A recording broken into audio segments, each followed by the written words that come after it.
こんにちは、旅Qです。今日紹介するのはこちら、ラモットの RC15 モーターサイクルスマートスクリーン。今回なんと自腹じゃなくてご提供いただきました。ありがとうございます。もちろんただもらったから紹介しますよっていうことはしません。そんなことのために紹介してもね、別にいらないものをもらって紹介するわけじゃないからね。で旅Qはスマートスクリーンっていうのがまだね、未完成な部分いろいろあるんですよ。課題もいろいろあるけれども、でもやっぱりね、いっぺん使ってみて思った。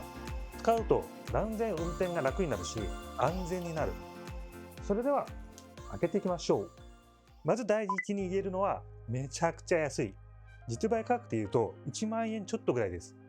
機能はシンプル、スマートモニターだけのやつで、最近はよくドライブレコーダーと一体型になっていたり、センサーがついてるみたいないろんな機能がついているのがあるんですが、これは最もシンプルなモデルと言えますね。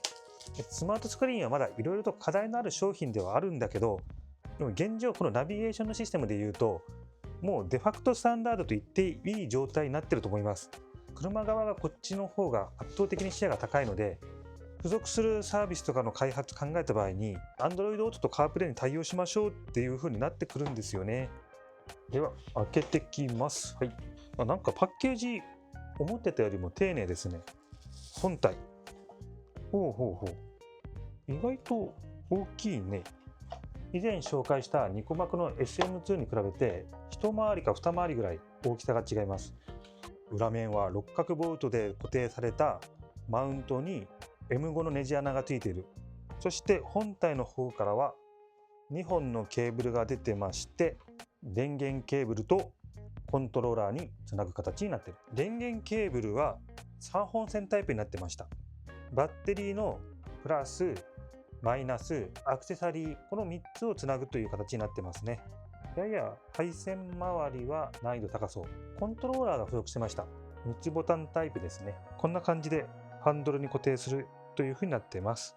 六角とかの工具もちゃんと入っているので、電気系の準備さえできるんだったら、その他の取り付けに関しては新たに工具を購入する必要はなさそうですね。本体との固定はハンドルに固定して二軸で固定できるものですね。やや設置の自由度としては物足りないので、この裏に M5 のネジがついているのを利用して自分でマウントを作るというのもありかなと思います。消費電力はわからないので測ってみます。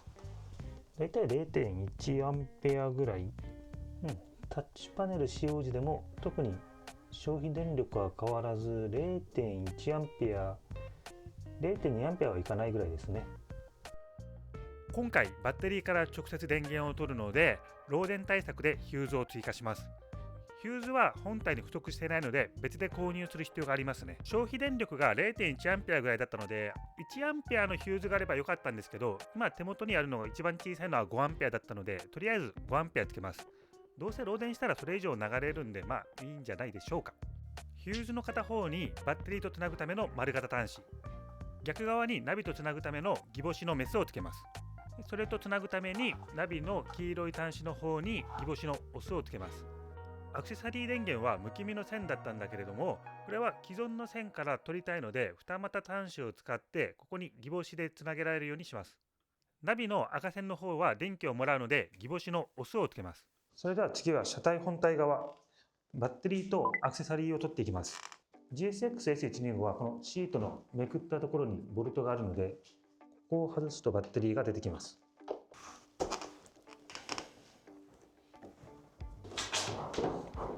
さてアクセサリーを取る位置なんですが、ここにいますね。テスターで確認してみましょう。これでオンにします。間違いなくここですね。オレンジの線からアクセサリーをもらうようにしましょう。マイナスを外します。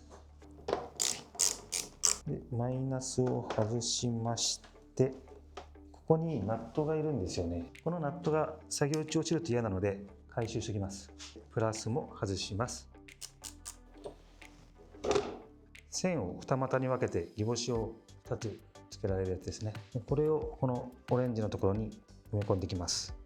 電気の流れがこちらから来るので、こちらが飛び出さないタイプの埋め込まれるタイプのギボシにします。こんな感じで2個つけられるようにしました。で、反対側ですね、こっちにもさせるようにギボシを作っていきます。はい、ではギボシができましたので、これでこちら側は1本完成。 ACC 赤ですね、この赤を反対側に挿します。それではバッテリーのプラスマイナスをつないでみて1回動くか試してみます。これでコネクターをつないでバイクの電源をオンにしたらナビの電源がつくはずですね。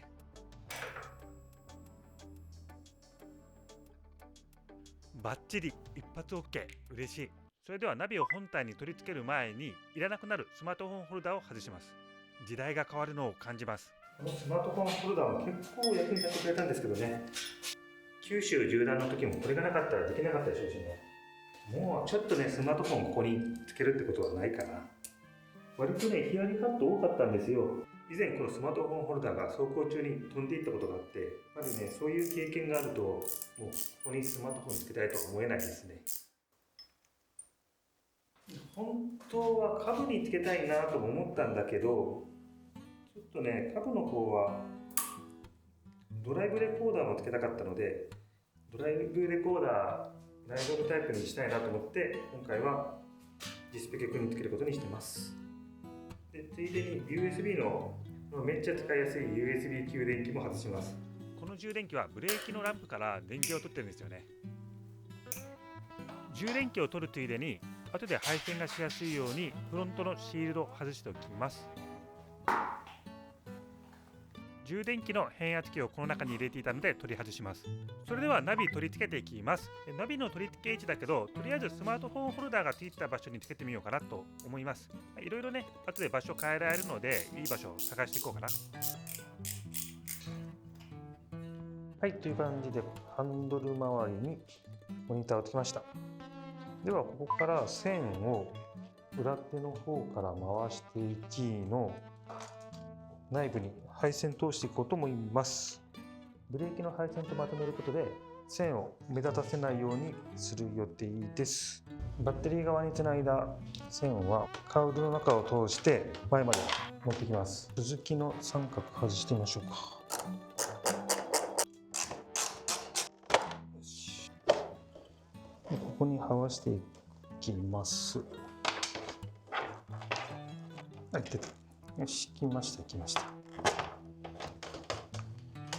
はい、で線が出てきたので、この線は既存の線に沿わせる形で並行してハンドルまで持っていきます。それではバッテリー周りがひどいことになっているのでまとめていきます。アースどっから取るかだけど、こっから取れそうですよね。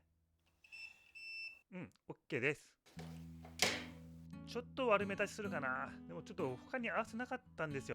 バッテリーのプラスは前向きに出すとこれ目立っちゃうので、元の線に合わせて後ろから回します。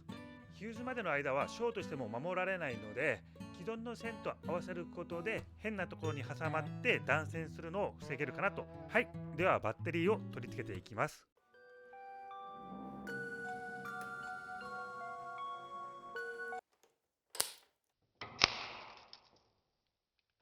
うわ、びっくりした。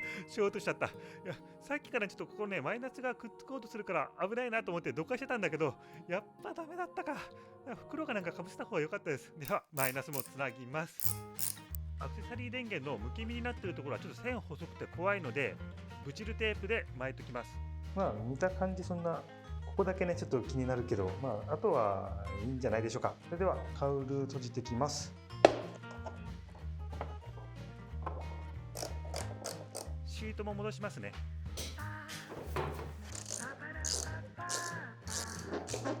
それではハンドル周り、コントローラー取り付けます。配線がシンプルなのでシールドに収めやすい。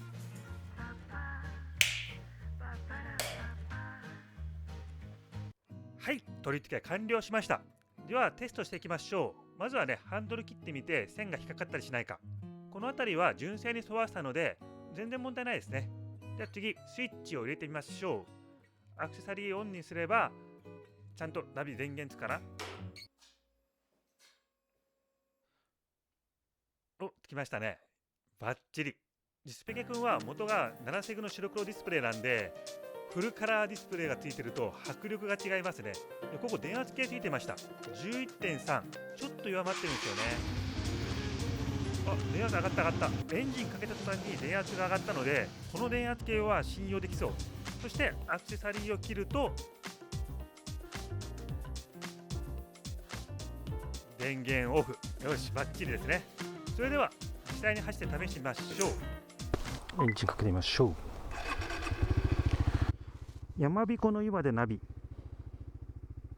南へ進みます。はい、というので今ナビを表示してます。やはり画面がかなり大きいのですごく見やすいですね。ここまでね大きくなくてもいいんじゃないかなという気はするんですが、これからいろんなサービスが増えていく中で、ただのナビゲーション以上のことをやりたいというふうになった時に、この大画面は生きてくるかもしれませんね。例えばこの走ってる時にこの近くの観光地を紹介するみたいな、そんなアプリが出てくると、この大画面は有利に働きそうな気がしますね。では知ってる道走っていても仕方がないので、わざと道を外れてリルート試してみます。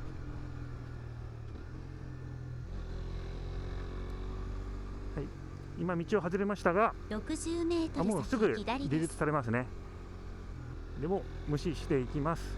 350メートル先斜め右です。やっぱりこの斜め右と言われてと思った時に映像で確かめて、はいはいってなるのはいいですね。なんとなく左に行かないといけないんじゃないのと思うのに、斜め右どこに行かされるのと思ったら、そうじゃなくてこの先で合流するんだねっていうのが分かるっていう。斜め右です。じゃあ斜め右行ってみますまたもう一回斜め右ですさあ100メートル先全然とんでもないとこ行ったけど、右方向です。いやもうすぐにリルート早いですね。そしてこういう砂利道を走っていても画面が大きいから見やすい。この GSX 君だいぶ振動がある方なんだけど、これだけ画面が大きいと道悪いところとか振動の激しいところでも見やすいっていうのはありますね。ナビがあるといいですね。この先行けるんだ。初めて行く道ですけど試してみましょう。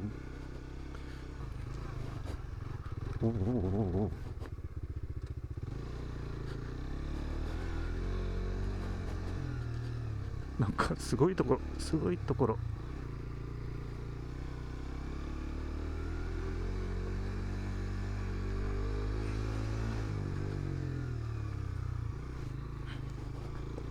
右方向です。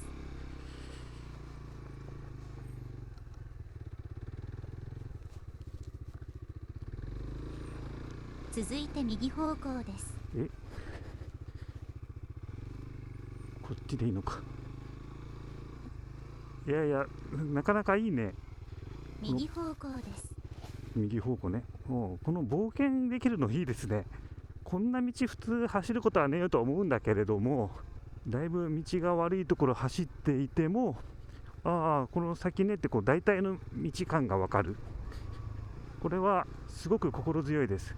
アドベンチャーバイクとか似合いそうですよね。で今はまだアプリがそこまで充実してないけど、例えばこうコマ図アプリとかね出てきたら面白そうですよね。ラリーするのにコマ図一回一回書いてそれ共有してで、ね、ここにつけてとかって大変だけど、このアプリで実現できたらめっちゃ面白いと思うんですよ。今ね Android Auto もカープレイもその好き勝手アプリは作れないんだけれども、なんて言ったらいいのかな、アプリは作れるけどそのアプリのレイアウトとかに結構制限があるんですよ。安全のためにね。例えばゲームとかは止まってる時じゃないとできないみたいな、そういういろんな規制があるんだけれども、その中にこうコマ図が入ってくるとめっちゃ面白いですよね。こう新しい道開けるかもしれませんね。明るさは何も問題ないね。全体的に画面の解像度も高いのかな。気になるところとしてはややタッチパネルの操作感は良くないかも。ちょっとね、このグローブがねもうあんまり繊細な操作できないというのはあるんだけど、なんとなく今まで使った Android Auto の中ではタッチパネルがミスタッチしやすいかなという印象は受けます。スマートモニターとスマートフォン、どちらを使うかというところですよね。旅級はもうスマートモニター一択ですね。一番は見やすさ。スマートフォンのナビってやっぱり使えないことはないよね。普通に使ってたら別にそれまでは使えてたんだけど、ただ一回このスマートモニターのめっちゃ見やすい画面ね、めっちゃ見やすいでしょ。これに慣れてしまうと、よくあんな画面で走ってたな、危なかったなと思うんですよね。一瞬地図を見るときのこの一瞬の時間をできるだけ短くしたい、そう思ったときにスマートモニターの方が断然短い時間でナビを見ることができる。画面の見やすさ以外にもメリットはたっぷりあって、休憩した後にじゃあ休憩から帰ってきました。でここでスマートフォンを持ってると、ここにスマートフォンホルダーにスマートフォンつけないといけないわけですよね。で今日みたいに寒い日だったらグローブつけてここにスマートフォンホルダーつけるわけでしょ、ね、ポケットからスマートフォン取り出すっていうだけで、やっぱこうグローブ持ってやるとちょっと怖いわけですよね。そっからさらにこのスマートフォンねセットするみたいなことしてたらさ、それはいつかは落としますよね。そういうこと毎回しないといけない。この止まったらスマートフォンホルダーからスマートフォン外して、そしてまた戻ってきたらつけないといかんのかみたいなことを考えると、もうなんか休憩しなくていいやって気持ちになっちゃうんですよね。疲れたまま走っちゃって、それもそれで危ないと。ところがスマートモニターつけてれば、休憩した後戻ってきてもただ乗り込んで普通に走り出すだけ。こうやって走り出すと、このように何もしなくてもカーナビが再開される。休憩の時にナビに対する何かしらの手間みたいなやつが一切なくなるんですよ。なので気軽に休憩ができる。これは安全に大きく貢献してくれます。カーナビが必要なよく行かない場所、そういうところほどやっぱり休憩って大事じゃないですか。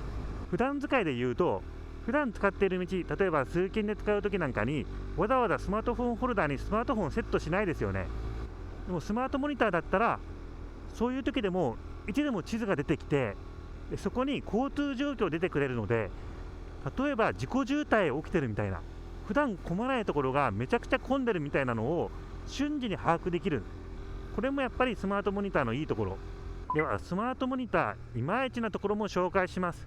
案件だからね、あんまり悪いこと言わないようにしようみたいな気持ちはありつつのね、でもやっぱり紹介しないといけないこともありますね。一番思うのは、まだ対応アプリが少ないということですね。単純にアプリが少ないというだけじゃなくて、せっかくこんな面白いガジェットができたのに、それ向けの新しい機能の提案みたいなのがまだ行われてない。逆に言えば、これはアプリ開発者にとってみたら、なんかもうね、スマートフォンのところはもうレッドオーシャンもレッドオーシャンだけど、ここちょっとねブルーオーシャン感ありますよねっていう、ポイントあれ悪いところを紹介するはずがいいところになってしまったけど、いやユーザー目線ね、一般的なユーザー目線で言うと、今まで使えなかったアプリがあるみたいなことはなくて、全体的に言うと最近出たスマートフォンの次のデバイスで言うと、例えば VR とかスマートウォッチとかあるけど、それに比べてまだスマートモニターならではの新しいサービスみたいな提案がいまいち弱い気がする。今までのナビの延長線で考えられてるだけであって、でもこれまでのスマートフォンとは使い方が変わるっていうのを感じてます。何が変わるかっていうと、常時つながってるわけですよ。常時つながってる。車に乗ってるとき、移動しながらいつもその日常生活の通勤通学含めていつもつながっているっていうのは、今までのスマートフォンではなかった。ここに新しいサービスを作るヒントが詰まってると思うんだけれども、今のところね、まだ何もそういう動きは出てない。それからこれは多分ね T9 さ T2 の問題なんだけれども、インカムで音声操作できなくなるっていうことがよくあります。タイミングがいまいちよく分かんなくて、デバイスつないですぐぐらいはねインカムの音声使えるんだけど、走ってるうちに1分ぐらいすると音声拾わなくなってスマートフォンのマイクに変わっちゃうという現象が起きてます。携帯を変えてみたんだけど、それもダメだったし、こっちのスマートモニターの本体も変えてもダメだから、多分インカムのせいかなとは思うんだよね。音声入力があれば、こうやって走ってる時になんか天気悪くなるかな、この後雨降るみたいなこと言うと教えてくれてたんですよね。あれはね、どうにか復活させたい。原因がインカムにあるのかナビ側にあるのかスマートフォンにあるのかちょっと分かんないんだけど、旅機はインカムかなという気はしてますね。インスタ 360X4 でもマイクを取れなくなるという現象が起きていたので、それの関係かもしれません。インカムもね、新しいの買おうかな。久しぶりに。ほんと T9 さ T2 で満足しちゃってずっと使い続けてんだよね。できればね、ここにもっと負荷情報を表示するみたいなのがあれば楽しいですけどね。バッテリーの電圧表示せっかく良かったのに、この Android Auto につないでしまうとなくなっちゃいますもんね。リモコン、多分これね、カメラ付きのやつとの共通部品とかなんですよね。だから一応使えるけど使う機会はなさそうですね。このボタンの中に音声入力のボタン、 OKGoogle とかそれを呼び出してくれる機能がついてくれたら嬉しいですけどね。はい、ということで今回はラムット RC15 モーターサイクルスマートスクリーンを紹介しました。価格が安くて大画面、とても見やすいいいスクリーンだと思います。旅Qチャンネルではこれからもお役立ち情報をお届けしますので、よろしければいいねボタン、まだの方はチャンネル登録お願いします。それでは次の動画でまた会いましょう。旅Qでした。